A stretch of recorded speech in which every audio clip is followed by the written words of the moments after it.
Nous avions clairement l'intention de regrouper les équipes, de moderniser notre implantation qui était en ville, tout simplement en centre-ville.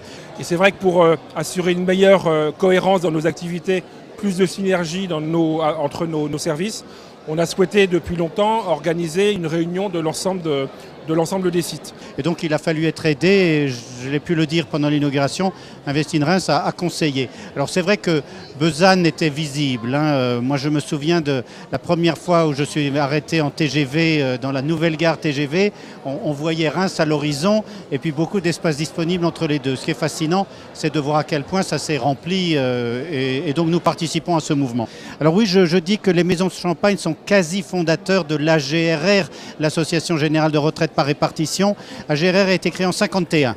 Voilà. Et également par des professions et par des territoires. Et c'est pour cela que Reims a vu la création de la toute première direction régionale à cause de cet ancrage important quantitativement et symboliquement fort.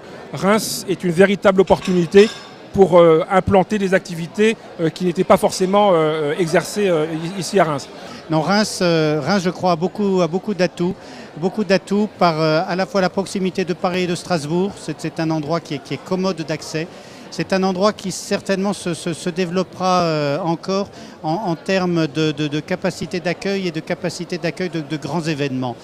Et je suis convaincu qu'à l'instar des autres groupes qui ont été cités, qui se sont implantés, il y aura beaucoup d'implantations qui feront ce choix stratégique du positionnement de Reims. Il y a une dynamique et une logique territoriale tout simplement à ce développement. Invest in Reims.